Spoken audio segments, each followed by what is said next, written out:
Good morning, ladies and gentlemen. Please have a seat. My name is Thomas Stith, Governor McCrory's Chief of Staff, and I'd like to welcome you this morning for a very historic occasion.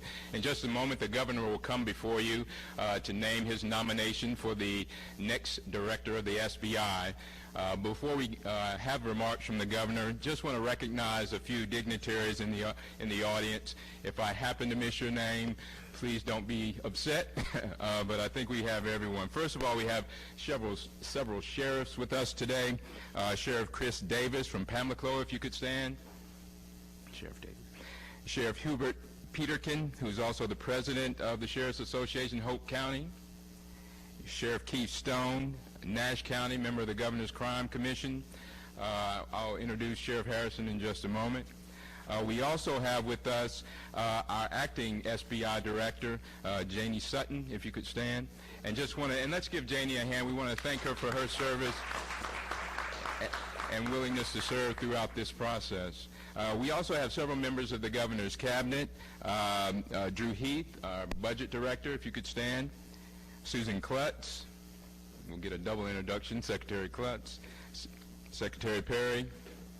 I believe Fred Steen is here, the Governor's legislative liaison, and also John Baldwin, the Governor's Deputy Chief of Staff.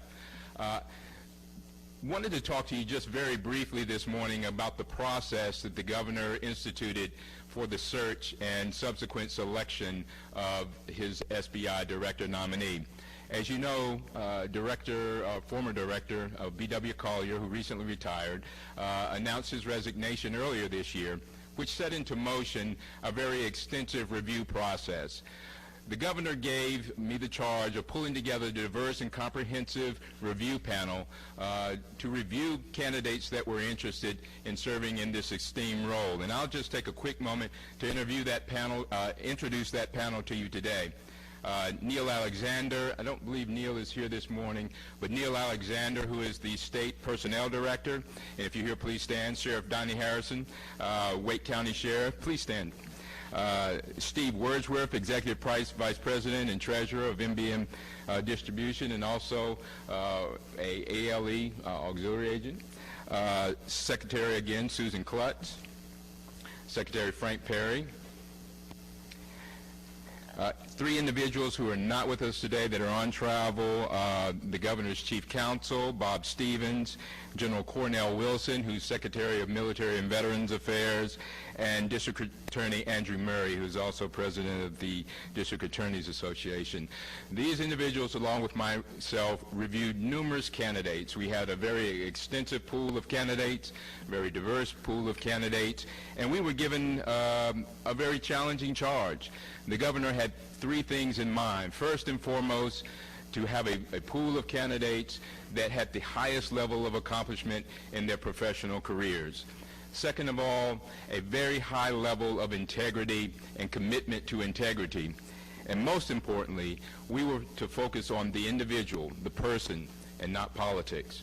The Governor firmly believes that while the SBI is in transition in a new agency, the foundation should be focused on professionalism and the pursuit of justice. And I believe that's what the committee provided to the Governor. Throughout our review process, as I said, it was over several months.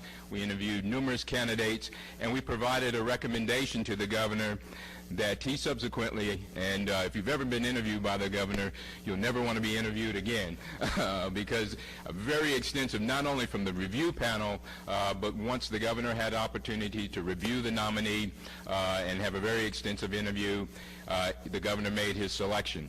And so without any further words from myself, I'd like to introduce the 74th Governor of the state of North Carolina, Governor Pat McCrory. Thank you very much. Thank you all very much. Thank you all very much. This is a very important day for public safety in the state of North Carolina, which I consider to be the Governor's #1 responsibility, is to help protect the citizens of North Carolina and also to help the President protect our country.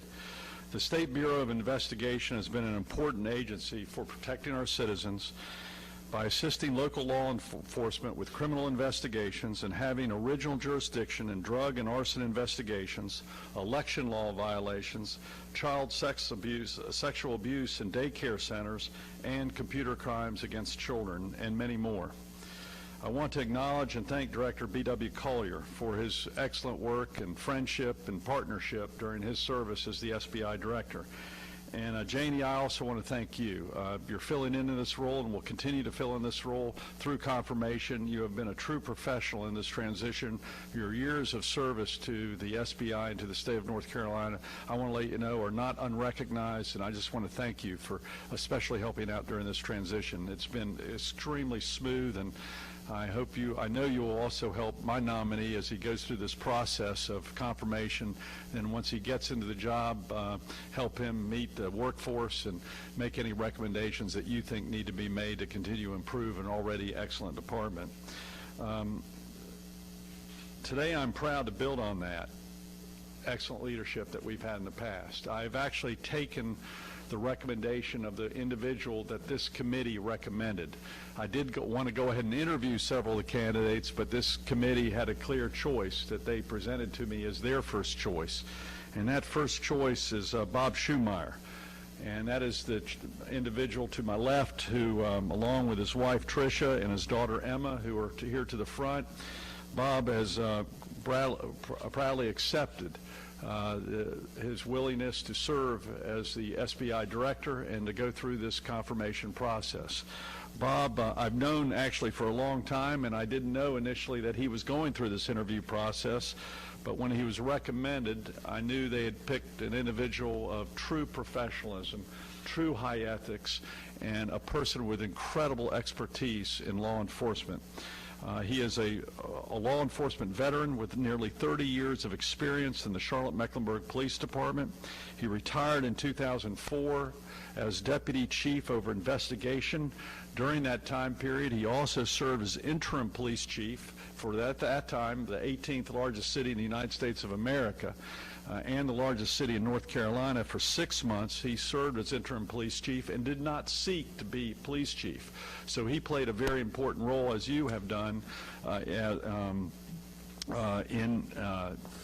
dealing with transition between police chiefs. And he was, I remember as mayor, he was extremely crucial in dealing with the transition between two police chiefs. I knew him there when he was interim police chief of the Charlotte-Mecklenburg Police Department. He also held senior command positions for 22 of his 29 years with the department, and he gained experience in 4 major divisions of patrol, investigations, support services, and administration.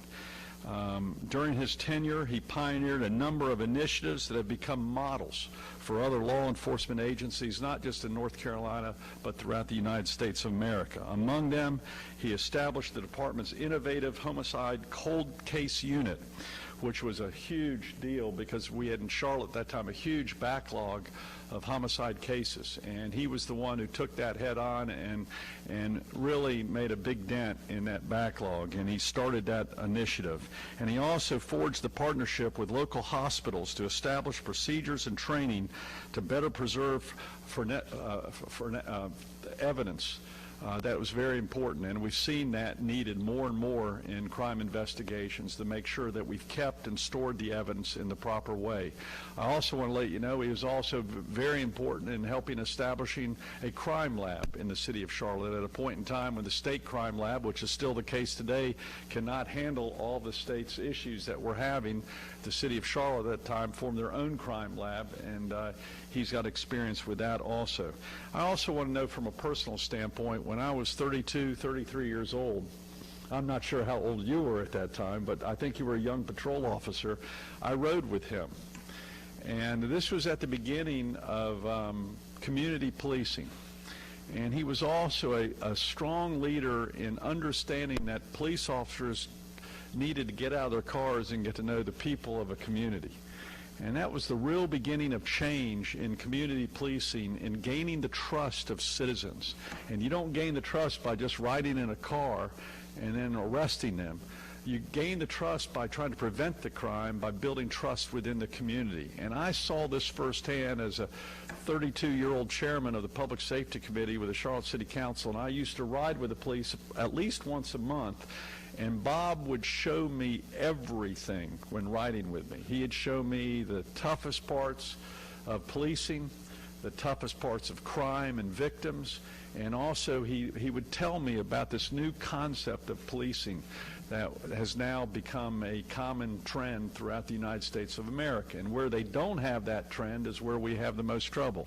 I also want to say back in from 1990 to 1995 was when this state and the city of Charlotte were dealing with a terrible, terrible crack cocaine and heroin epidemic, and the murder rate at that time was about 125 to 130 murders a year in Charlotte alone.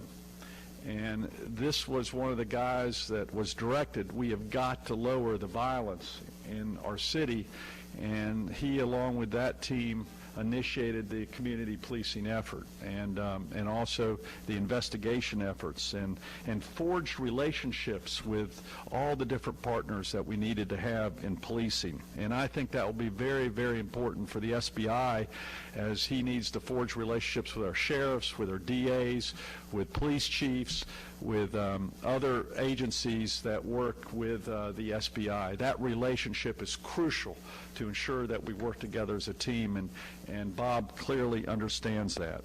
Since 2004, Bob has served as president of a private investigative and security consulting firm that has supported businesses and government agencies, including the United States Department of Homeland Security. So again, he has incredible experience, and when the tragedy of 2001, September 11th, occurred, he was dealing with a lot of Homeland Security efforts at that point in time as a police officer in Charlotte. So that was also an experience that he has with Homeland Security. Bob is past president of the North Carolina chapter of the FBI National Academy Association and the North Carolina Police Executive Association. He is a graduate of the Secret Service's Dignitary Protection School, and I've seen him work firsthand with all the presidents that came through Charlotte. He was one of the ones in charge of protecting the President of the United States when he came to North Carolina. He's also a graduate of the Senior Management Institute for Police and the FBI National Academy. He earned a BA in political science from the University of North Carolina at Chapel Hill, and also has a postgraduate studies at the University of Virginia and the University of North Carolina at Charlotte. In addition to law enforcement and public safety, Bob has remained committed to community service and making our state a better place to live, work, and raise a family. And that is our number one priority, is protecting our citizens and especially our families. And the SBI remains an important part of achieving that goal by working with DPS in crucial areas like the North Carolina Information Sharing Analysis, which my secretary is very involved in, and also ALE, which also has to work extremely close together with the SBI and other public safety initiatives.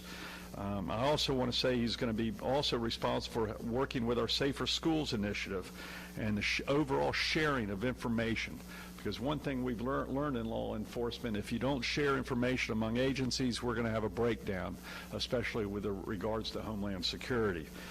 Pending confirmation by the General Assembly, I firmly believe that Bob will make a strong leader for this agency and for our state.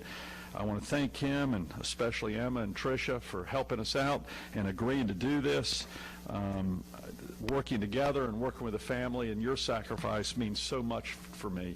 I know Bob can move on and retire, and y'all have a nice, peaceful life, but one thing I've always learned about Bob is Bob has to be accomplishing something and making a difference, and this is part of his DNA. I saw that DNA when he was in his 30s, and I was in his 30s. I saw his courage also firsthand. He's one of the most, he's one of the nicest people I've ever met. He's one of the most professional people I've ever met, and he's one of the most dedicated public servants I've ever met. So I would have never anticipated 1990, when you and I were riding down Wilkinson Boulevard in Charlotte, talking about the horrendous issue of crack cocaine and crime and community breakdowns, that many years later I'd be governor and I'd be nominating you for the SBI director upon the recommendation of this committee.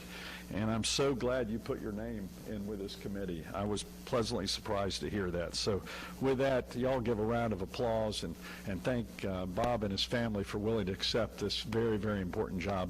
Ladies and gentlemen, Bob Schurmeier.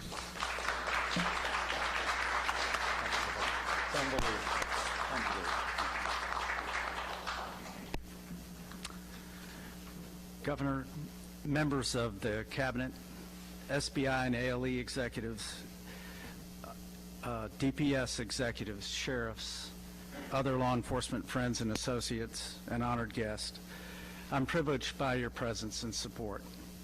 It's an incredible honor, Governor. I'm humbled by the confidence you have and the faith of the committee, the selection committee, and your cabinet. I will do my best to uphold your faith and trust. I understand very clearly that this is a first step, and the legislature has an important role in confirming my nomination. I look forward to participating and cooperating with them. I've had an enduring relationship with the Bureau and ALE that dates back to the mid-1970s.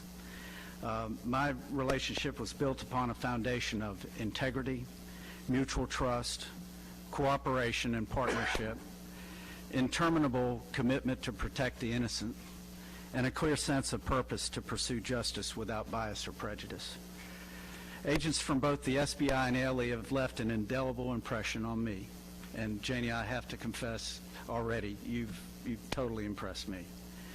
The SBI impressed me, and I'll tell you the first person that impressed me the most was Charles Dunn, former director of the SBI from the 1970s and 80s. He had an impact on impressionable college kids like me years ago. He was college educated, he was articulate, persuasive. I wanted to be just like him. In fact, I applied at the SBI in 1975. I applied, as I remember, they had 2 positions and 2,000 applicants. They took better qualified people at that. Others at the Bureau that have shaped my law enforcement career include Brian Beatty, Robin Pendergraft, Kyler Wyndham, Buddy Ross, Albert Stout, if any of you know and remember Albert, what a brave and courageous man he was, Loy Ingold, David Ramsey, Dr. Jim Evans, Vance Furr, who could ever forget Vance Furr, Bart Burpo, incredible guy. ALE has also had an influence on me, and I give them credit as well for where I am. Bill Patterson, Richard Griffin, Rodney Johnson, great guys among many that I came to know. My wife Tricia and daughter Emma are here, and I'd like to acknowledge their support of this momentous decision.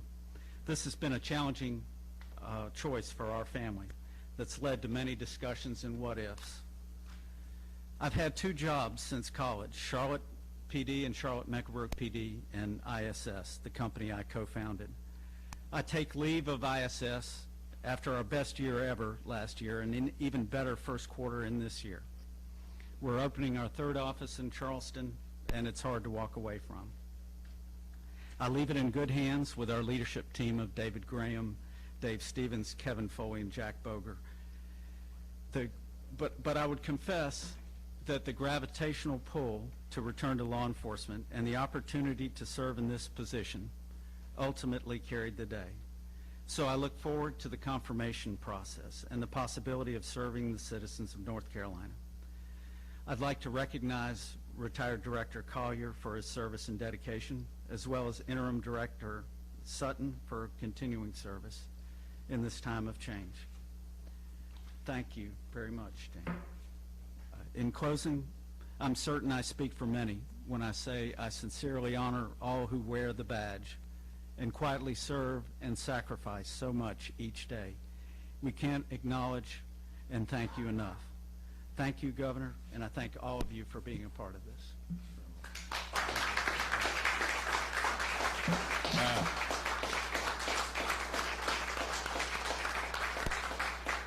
Let me just conclude by saying that we want to respect this process. Members of my committee have promised that they will help walk Bob through the hallways of the legislature, so members of the Senate and House will get to meet this outstanding leader and outstanding public service. And we'd like the confirmation to move as quickly as possible, while at the same time understanding the process and respecting this process. I also, Bob, you just reminded me of a time, I don't know when it was, in the early 90s or sometime when I was in my 30s, a long, long time ago, when you took me on an ALE ride. In fact, Bob helped set up an establishment between the City of Charlotte Police and the ALE and the ABC to work in cooperation to deal with some of the alcohol issues that we were having. I can't tell you the details of where he took me, but I do remember, and I remember some very difficult circumstances that we were, some situations of which I was a little concerned at the time. But that was the courage, and that was him showing an elected official, this is what ALE, this is what law enforcement has to deal with every day. And believe me, I saw it firsthand. When I told Bob Schurmeier to show me where the problems were, he not only showed me, I almost became a part of them, and by just observing. And it was a time in my life where I just listened and learned to see what was really happening on the streets and within our neighborhoods. And I think that's very important lesson learned for all of us in public safety, is to get out of the office.